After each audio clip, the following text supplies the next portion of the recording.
வணக்கம், welcome to my channel. இன்றைக்கி நம்ம பார்க்க போகிறது வீட் கோக்னட் பிஸ்கெட், வீட் கோக்னட் குக்கி. ரெண்டுமே ஒன்று தான். அமெரிக்கன்ஸ் வந்து குக்கின்றாங்க, இங்கிலாண்டில் வந்து பிஸ்கெட்டுன்னு சொல்கிறாங்க, அவ்வளோதான் டிஃப்ரென்ஸு.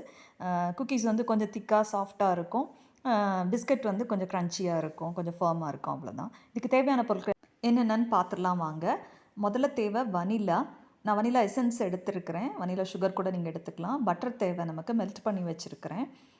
இதுக்கப்புறம் வீட் ஃப்ளவர் எடுத்திருக்கேன். நீங்கள் வந்து உங்களுக்கு மல்டிக்ரெயின் ஆட்டா கூட எடுத்துக்கலாம், மல்டிக்ரெயின் ஃப்ளவர் கூட எடுத்துக்கலாம், வேறு எதுவும்னா கூட நீங்கள் எடுத்துக்கலாம். பாதாம் எடுத்துருக்கிறேன், பிஸ்தாவோ கேஷ்யூவோ நீங்கள் எடுத்துக்கலாம். அதை வந்து கிரைண்ட் பண்ணி பவுடர் பண்ணி வச்சுக்கணும் நம்ம. இதுக்கப்புறமா சுகர் தேவை. இதுக்கு பதிலாக நீங்கள் ரா சுகர் எடுத்துக்கலாம், ப்ரௌன் சுகர், நாட்டு சக்கரை எடுத்துக்கலாம் நீங்கள்.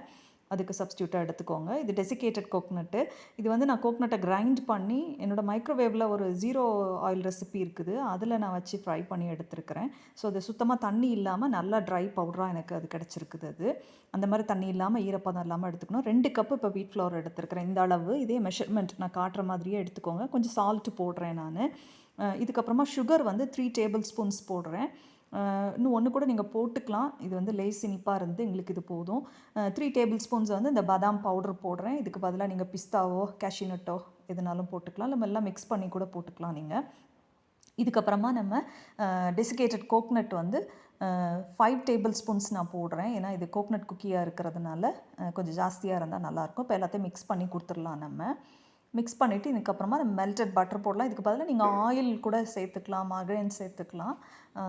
நான் வந்து பட்டர் எடுத்துருக்கிறேன். இது வந்து 12 டேபிள் ஸ்பூன்ஸ் இருந்தது. நான் கொஞ்சம் கொஞ்சமாக ஆட் பண்ணுறேன். லாஸ்ட் வரைக்கும் ஃபுல்லாகவுமே இதில் இருந்தது மெல்ட் பண்ண எல்லாத்தையுமே நான் ஆட் பண்ணிட்டேன். எனக்கு இது எவ்வளோ கிராமு அப்படிங்கிறது தெரியல.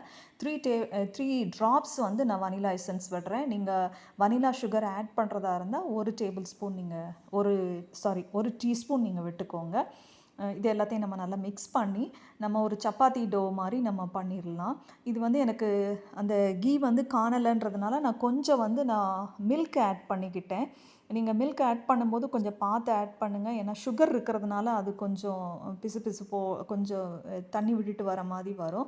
ரொம்ப லூஸ் ஆகிடக்கூடாது. ஸோ நமக்கு வந்து சப்பாத்தி மாவு பதத்துக்கு வரணும். அந்த அளவுக்கு இருந்தால் போதும். அதுக்கப்புறம் அதை ஒரு 1/2 அன் ஹவர் நீங்கள் ரெஸ்ட் பண்ண விட்டுருங்க. மூடி அப்படியே வச்சுருங்க. இது வந்து நம்ம ஒரு 180 டிகிரி செல்சியஸில் நம்ம வந்து பேக் பண்ணி எடுக்கணும். ஒரு 15 மினிட்ஸ் எடுக்குது. ப்ரீ ஹீட்டட் அவனில் நீங்கள் பண்ணுங்கள். இப்போ நான் வந்து சப்பாத்தி மாவு பண்ணுற மாதிரி பண்ணுறதுக்கு வந்து கீ கொஞ்சம் அப்ளை பண்ணிவிட்டு, ஏன்னா ஸ்டிக் பண்ணக்கூடாது, ஒட்டக்கூடாதுங்கிறதுனால அந்த மாதிரி பண்ணுறேன். பிஸ்கெட்டுக்கு வந்து கொஞ்சம் நீங்கள் மெல்லிஸாக பண்ணுங்கள். இப்போ நான் காட்டுற மாதிரி எனி ஷேப் வேணும்னாலும் நீங்கள் பண்ணிக்கலாம். ஏன்னா வந்து வெறும் ஒரு பாட்டிலோட மூடியை வச்சு தான் அது வந்து ப்ரெஸ் பண்ணி எடுக்கிறேன். கொஞ்சம் ஷார்ப்பாக இருக்கணும், அவ்வளோதான். கட் பண்ணி அழகாக வந்துருச்சு. எனக்கு ரவுண்டாக வேணுங்கிறதுனால நான் அந்த மாதிரி எடுத்துருக்கிறேன். நீங்கள் எந்த ஷேப் வேணுமோ உங்களுக்கு வேணுங்கிறத எடுத்துக்கோங்க. இது குக்கி வந்து இந்த அளவு கொஞ்சம் திக்காக, இதோட கூட கொஞ்சம் திக்காக வச்சுக்கலாம் நீங்கள். வச்சுட்டு நம்ம இப்போ பேக் பண்ணி எடுத்துடலாம். இப்போ வந்து இந்த டெசிகேட்டட் கோக்னட்டையும் நம்ம வந்து ஒரு பவுடர் போல் ஸ்ப்ரெட் பண்ணாலும் சரி, இப்படி நல்லா ஃபுல்லாக நீங்கள் ப்ரெஸ் பண்ணி விட்டாலும் சரி, இப்படி இது மேலே வச்சிங்கன்னா இன்னும் கொஞ்சம் அதை சாப்பிடும்போது க்ரன்ச்சியாக நல்லா இருக்குது. இப்போ நம்ம இதை பேக் பண்ணி எடுத்துகிட்டு வந்துடலாம். சொன்னது போல் 180 டிகிரி செல்சியஸில் 15 மினிட்ஸ் வைக்கணும். ப்ரீ ஹீட்டட் அவனில் நீங்கள் வைங்க. இதை ரெடியாகி வந்துருச்சு. நல்லா இருந்தது. நான் இதை பிரேக் பண்ணி காட்டுறேன் பாருங்கள். நல்லா கிறிஸ்பியாக நல்லா இருந்தது, நல்லா டேஸ்டியாக இருந்தது, நல்ல ஸ்மெல்லு பார்த்துக்கோங்க. இது செய்து பாருங்கள். ஈவினிங் ஸ்நாக்காக நல்லாயிருக்கும். இந்த மாதிரி ரெசிபிஸ் பார்க்கணுன்னா என்னோட சேனலை சப்ஸ்கிரைப் பண்ணுங்கள்.